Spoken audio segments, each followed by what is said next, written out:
He trabajado para la NASA durante 12 años, y finalmente estoy listo para contárselo a alguien. No, tengo que contárselo a alguien, antes de que sea demasiado tarde para todos. Todo comenzó hace unos años. Estábamos trabajando en un proyecto llamado Programa AIE. El objetivo del programa AIE era públicamente probar un dispositivo que monitoreara la composición química del polvo cósmico en nuestro sistema solar, pero nada podría estar más lejos de la verdad.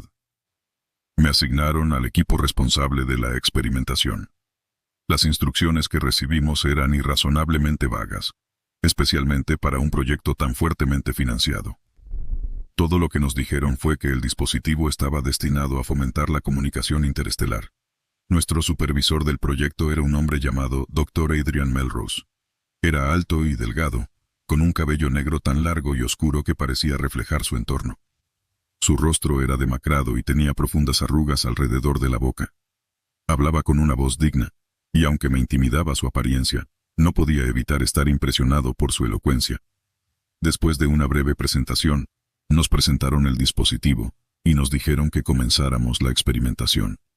Resultó que esto implicaba usar frecuencias electromagnéticas para transmitir señales a través del universo observable. No entraré en demasiados detalles sobre la ciencia detrás de esto, pero esencialmente usaríamos el dispositivo para enviar ondas de radio al espacio. Básicamente era el equivalente cósmico de lanzar espaguetis a la pared y esperar que algo captara la señal. Dios, desearía que no lo hubiera hecho. Lo notable del dispositivo es que no solo era el transmisor de ondas electromagnéticas más potente que habíamos desarrollado, sino también el receptor más potente. Esta doble función era lo que, con suerte, nos permitiría establecer una línea de comunicación. Creo que fue en ese momento cuando comencé a preguntarme, ¿una línea de comunicación con quién? ¿Con quién esperábamos comunicarnos? La presentación solo había mencionado establecer comunicación, pero en realidad no teníamos idea de si eso alguna vez sucedería, y las probabilidades eran extremadamente bajas. O eso pensaba yo. No puedo explicar lo extraño que se siente sentarse aquí y escribir esto. Admitir la verdad tal como la conozco. Pero hay personas cuyas vidas dependen de que se lo cuente. Incluso ahora no quiero creer mis propias palabras, porque suenan tan locas. Yo era la penúltima persona en salir del laboratorio cada noche, siempre asegurándome de que todo el equipo estuviera apagado y asegurado antes de despedirme del Dr. Melrose. No creo haberlo visto salir del laboratorio nunca. En una noche en particular, estaba siguiendo mi rutina habitual de asegurar el equipo mientras el Dr. Melrose observaba cuidadosamente. Me despedí, y me giré para irme cuando sentí una mano huesuda en mi hombro. Me giré para verlo mirándome, con los ojos más aterrorizados que jamás había visto. Nunca olvidaré lo que me dijo. «No respondas la llamada», pronunció el Dr. Melrose, en un tono bajo y ominoso. Instintivamente me aparté de su agarre y lo miré con incredulidad. Sin saber qué decir, murmuré algún tipo de despedida, y salí apresuradamente mientras él permanecía en silencio, y me miraba con una mirada penetrante. El tráfico interrumpió mi estricta rutina matutina, y llegué tarde al trabajo, para desaprobación de mis investigadores superiores. Sin embargo, la frustración se perdió en medio de la celebración. Habíamos recibido una respuesta. Debería haber estado emocionado. Debería haber estado orgulloso. Pero todo lo que podía sentir era temor. ¿Qué dice?, pregunté ansiosamente. Aún no lo sabemos. Es algún tipo de frecuencia extraña que no podemos entender, respondió uno de los investigadores. El Dr. Melrose permaneció en silencio y en la esquina, con la misma aura intimidante de siempre. No pude evitar mirarlo, para ver cómo tomaba la noticia, pero él simplemente evitó mi mirada y miró hacia otro lado. Durante los meses siguientes, todos trabajamos para descifrar la transmisión. Todos estaban de muy buen ánimo tras el descubrimiento, con la excepción de Melrose y yo, que observábamos con inquietud. Cada día que nos acercábamos más a descifrar el mensaje, mi temor crecía y crecía en el fondo de mi estómago. Y entonces llegó el día. Si hay algo que quisiera deshacer en mi vida sería haber ido a trabajar ese día. Cada instinto me decía que no lo hiciera. Cada nervio ardía con el deseo de mantenerme lo más lejos posible de ese maldito laboratorio. Pero fui, y lo lamento cada maldito día. Fue Marcus Beckett quien hizo el descubrimiento. Era un chico joven, el más joven y con menos experiencia del equipo. Tenía el cabello castaño despeinado, y pecas, y una voz temblorosa. A pesar de cómo parecía, era brillante. Y cuando nos llamó a todos para compartir lo que había encontrado, tenía la sonrisa más grande que le había visto en 2 años de trabajo. El grupo se amontonó alrededor de la computadora para escuchar. Observé con horror cómo las sonrisas brillantes de mis compañeros investigadores se transformaron en muecas cargadas de arrepentimiento. El mensaje traducido sonó así: evacuar. Están entre ustedes. Evacuar. Están entre ustedes. Evacuar. Están entre ustedes. El mensaje de la voz robótica se repetía una y otra vez, hasta que el Dr. Melrose se acercó tranquilamente al portátil y cerró la tapa mientras todos nos quedábamos parados en estado de shock. Esto no sucedió, declaró. El Dr. Melrose se alejó apretando el portátil. Después de eso, el programa AIE fue cancelado. La historia oficial fue que la transmisión provenía de un estallido de energía cósmica y que el proyecto ya no valía la pena financiar. Todos los investigadores involucrados firmaron contratos de confidencialidad y fueron despedidos de sus puestos. Nadie se quejó de la terminación. Creo que todos nos dimos cuenta de que la ignorancia es una bendición, y no queríamos tener nada más que ver con lo que había respondido. Aún no sé qué quiso decir el Dr. Melrose cuando me dijo que no respondiera, y dudo que alguna vez lo sepa. Durante 12 años he guardado silencio. Pero me di cuenta de que el mundo necesita saber que algo está entre nosotros. Después de escribir esto, no creo que esté vivo el tiempo suficiente para hacer una actualización, pero vale la pena si significa que el mundo conoce la verdad. Mi nombre es Tom Ackerman. Soy un astronauta retirado / ex astronauta de la NASA. Soy el especialista en misiones, y tengo una historia que contarle al mundo. No puedo seguir guardándola por mucho más tiempo. La gente necesita saber la verdad. Creo que todos ustedes ahora saben que los extraterrestres existen por el video que publicó el Pentágono. El video de ovnis del Pentágono. Pero nosotros ya sabíamos que los extraterrestres eran una realidad. Mi primera misión fue clasificada. Tuvo lugar en una isla remota de pruebas. Todavía era un hombre joven con un futuro brillante. La misión se llevó a cabo un año después del Apolo 11, el 4 de julio de 1967. Era la cobertura perfecta. Todos estarían distraídos con los fuegos artificiales y la celebración mientras nosotros despegábamos hacia la Luna. 3.5 días después aterrizamos. Para entonces, teníamos buenas cámaras y grabadoras con nosotros, así que las fotos y grabaciones eran de la mejor calidad posible. Necesito ayuda.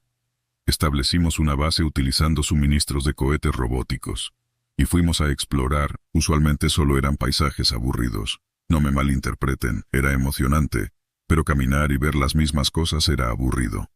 Pero un día mientras explorábamos, el piloto, no mencionaré nombres, recomendó que fuéramos más allá de la distancia máxima, pero en los buggies. Teníamos un buggy, pero nos dijeron que lo dejáramos en la Luna, y no lo usáramos. Todos me miraron, y dijeron deberíamos ir. Me negué al principio, pero después de mucha discusión, decidimos que lo mejor era usarlo ir más allá de la distancia máxima. Se suponía que debíamos quedarnos 4 días, y luego irnos. El tercer día, tomamos los buggies y decidimos explorar más allá. Avanzamos alrededor de 1 milla, mientras Houston nos gritaba que volviéramos y que hiciéramos lo que dijeron. Les dijimos que eran los mismos viejos paisajes y que no podían encontrar nada nuevo cerca de la base. Y después de mucha discusión dijeron que adelante, pero que tuviéramos cuidado. Encontramos una inscripción inusual, una cabeza alienígena, en una roca cerca de una colina anormalmente grande. Y no fue hecha por nosotros.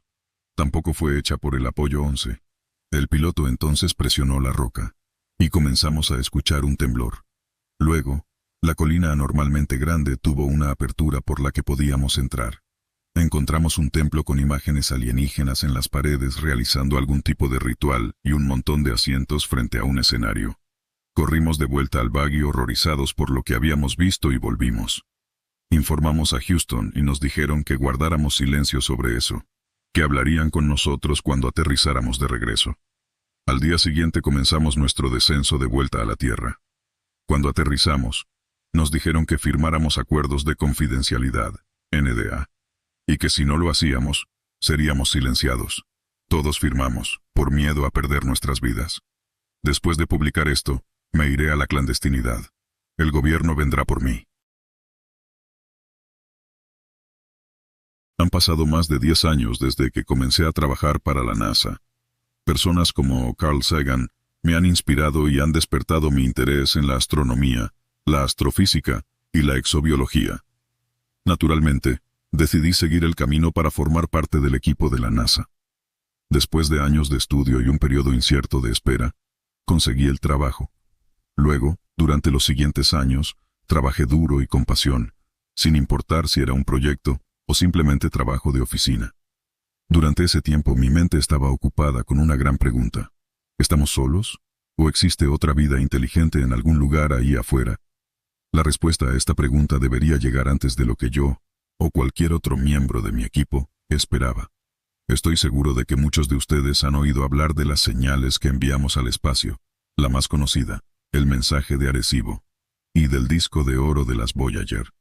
Muchos de ustedes seguramente también se han preguntado por qué nunca hemos recibido ninguna respuesta o señal de vida extraterrestre inteligente. Bueno, como el título ya lo ha revelado, la respuesta será muy frustrante, deprimente y quizás inquietante. De todos modos, comencemos desde el principio. Mis colegas y yo descubrimos, en mi 9º año trabajando para la NASA, una extraña esfera de señales que cubre nuestro sistema solar por alguna razón. Inicialmente, esperábamos algún tipo de radiación espacial o un fenómeno inusual, pero eso se descartó rápidamente debido a la naturaleza de las señales. Aún luchamos por comprender el alcance completo de esto, pero permítanme explicarlo lo mejor que pueda. El escudo de radiación espacial, como lo llamamos extraoficialmente, deja pasar la información normal, como la conocemos por las imágenes del telescopio Hubble. Sin embargo, las señales artificiales parecen ser incapaces de penetrar el escudo.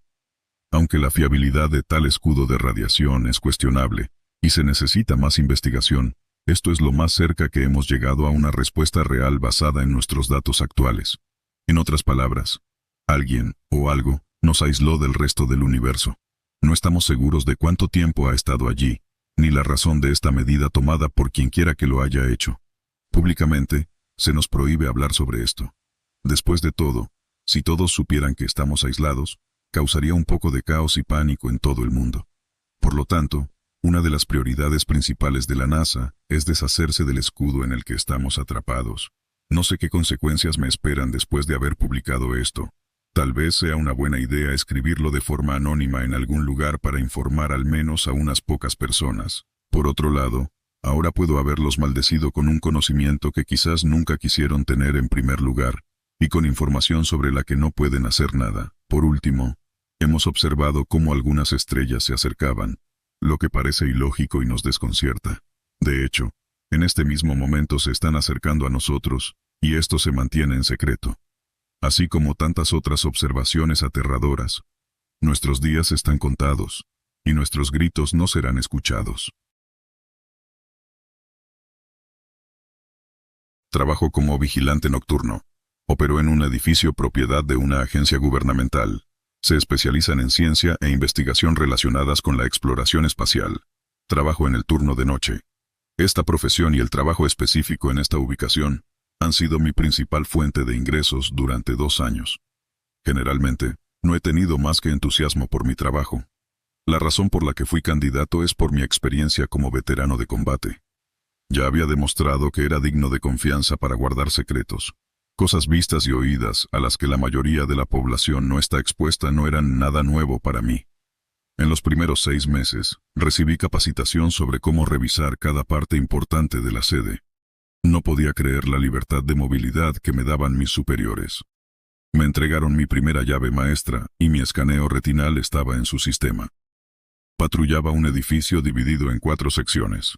Estas eran investigación aeronáutica, exploración y operaciones humanas, ciencia y tecnología espacial. El sector de ciencia estaba dividido a su vez en 4 alas más. Eran astrofísica, ciencias de la Tierra, heliofísica y ciencias planetarias. Entré en áreas generalmente restringidas al público. Firmé acuerdos de confidencialidad jurando la máxima confidencialidad. Después de estos pasos, podía ir a cualquier lugar de la propiedad. Una vida de ser un ávido fan de Carl Sagan me hizo apreciar mi acceso a todo. Por supuesto, siempre estaba en cámara cada vez que entraba en cualquiera de las áreas principales. Así que incluso si tuviera interés en llevarme algo a casa, Había pocas o ninguna posibilidad de que me saliera con la mía. Sin embargo, había una puerta de titanio por la que no se me permitía pasar. No tenía etiqueta en su frente, así que sabía que no pertenecía a ninguna oficina de un ejecutivo. Tampoco había cámara de vigilancia en las cercanías enfocada en la puerta. Siempre me pregunté qué había detrás de ella. Recuerdo haberle preguntado a mi entrenador qué había en la sala, y él cambió de tema. No insistí en el asunto. Era demasiado nuevo. Siempre quise preguntarle a alguien más, pero en el turno nocturno, rara vez había alguien más allí conmigo. Yo era el único personal de seguridad. Ninguno de los altos mandos estaría presente durante las ridículas horas que mantenía. Llegué a formar una relación semicercana con uno de los agentes de vigilancia llamado Tom. Generalmente, llegaba alrededor de las 7 de la mañana. Durante breves momentos matutinos, establecimos una relación. Una vez le pregunté qué había detrás de la puerta. Incluso hice que me entregaran Starbucks en un intento de sobornarlo. Alguna vez se usó como archivo de varias formas de vida encontradas en el océano, dijo encogiéndose de hombros. No estoy completamente seguro. Se usa para partes descartadas que la ingeniería ya no tiene uso para, si tuviera que adivinar. Una noche pasé por la puerta. Todo estaba completamente en silencio. Rompería la política y escucharía un podcast a través de Bluetooth mientras hacía mis rondas. En esta noche en particular, no disfrutaba de nada más que el sonido de mis pasos mientras recorría los pasillos. Fue entonces cuando escuché un grito. Golpeé mis puños en la puerta. Me anuncié como entrenado si necesitaban ayuda. Todo volvió a quedar en silencio. Contemplé lo que debía hacer. Llamar a mi director y pedirle más orientación era una forma segura de irritarlo. Aún así, mi conciencia no toleraba la idea de ignorar un grito de ayuda. Mi mente siempre iba al peor de los casos. Saqué mi celular y llamé a alguien de mayor rango. Al principio, escuchó mi relato. Una vez que le di la ubicación geográfica de la entrada, su tono cambió. Se volvió despectivo. Son tuberías chirriantes, dijo. Pon una orden de trabajo para que el equipo de mantenimiento lo revise por la mañana. Mi curiosidad no desaparecería. Me preguntaba si había detenidos de tierras extranjeras allí, o si era algo mucho más siniestro de lo que incluso yo podía imaginar. Mi paranoia solo creció. Una mañana, cuando Tom llegó, lo llevé a un lado. Hablamos en un vestíbulo que conducía a una sala de computadoras. Parte de mi trabajo consiste en sacar la basura de cada oficina durante mi turno, dije. Muchas veces he notado que tu papelera está vacía, y sé que no es por falta de papeleo que haces. Sé que has estado robando algunos archivos. Generalmente miro para otro lado porque quiero darte el beneficio de la duda, y te respeto. Me miró con una expresión atónita. Intentó decir algo entre un montón de tartamudeos nerviosos. Lo interrumpí y continué. La puerta de la que nadie parece saber nada tiene algún tipo de significado muy real. Tampoco creo que no haya cámaras de vigilancia en ese pasillo. Creo que está oculta, y si ese es el caso, necesito que la asegures para cuando entre esta noche. Necesito tu ayuda para conseguir una llave maestra, que sé que tienes. Si no, reportaré mis hallazgos. Mi chantaje funcionó. Me pasó una llave con un apretón de manos más tarde en la mañana antes de que me fuera a casa. Tenía toda la intención de usarla tan pronto como pudiera. Esperé hasta la medianoche. La mitad de mi turno era la hora ideal para la soledad. Aprovecharía la falta de supervisión en mi turno. Tomé rutas inusuales para llegar a la puerta. Sabía que la acción que estaba a punto de realizar podría costarme el trabajo. Parecía lo correcto. Deslicé la tarjeta en el sensor de movimiento. Al principio parpadeó en rojo y luego se puso verde brillante. Si alguna vez revisaban las entradas y salidas de esa cerradura, aparecería el nombre de otro empleado. Sabía que no era el de mi amigo Tom. Me pregunté cuánto tiempo había estado sustrayendo propiedad de la empresa de tan alto nivel. La puerta se abrió. Cuando entré, la cámara estaba completamente negra. Di unos pasos más adentro. Encontré una luz fluorescente que iluminaba el área con cada paso que daba. Sonó una sirena. El grito me hizo sentir como si mis tímpanos fueran a estallar. Miré alrededor para ver si había luces estroboscópicas girando, pero no vi ninguna. Me di la vuelta y vi otra cerradura en el interior de la sala. Estaba cerca de una losa de metal que sostenía pilas de sobres Manila. Puse la llave en ella y las alarmas cesaron. Aunque había hecho desaparecer la señal de alarma, todavía esperaba que hombres armados irrumpieran. Esperaba órdenes gritadas de bajar y rendirme. Tenía una visión aterradora de alguien poniéndome una bolsa negra sobre la cabeza. Sabía que me llevarían a una prisión secreta, en una isla en medio de la nada. Miré alrededor de la sala. Todo parecía primitivo. Había grandes máquinas que parecían salidas de un acorazado de los años 80. Estaban cubiertas de óxido y mugre. Había tantas cosas metálicas, espinosas e industriales. Telarañas y polvo cubrían todo. En cada esquina del techo había grandes altavoces, y no eran de una marca que reconociera. Parecía como si estuvieran hechos a medida para este lugar. Dobló la esquina y miré hacia la sala contigua. No podía creer lo que veía. Un podio con ilustraciones de alas de serafín se alzaba en el centro del dominio. Una envoltura circular de vidrio rodeaba la parte superior. Me acerqué y miré a través de la barrera translúcida. Un horrible olor me recibió. Encontré otra ranura. Usé la llave una vez más para que el vidrio se retrajera y se plegara, de modo que pudiera ver el contenido sobre la losa.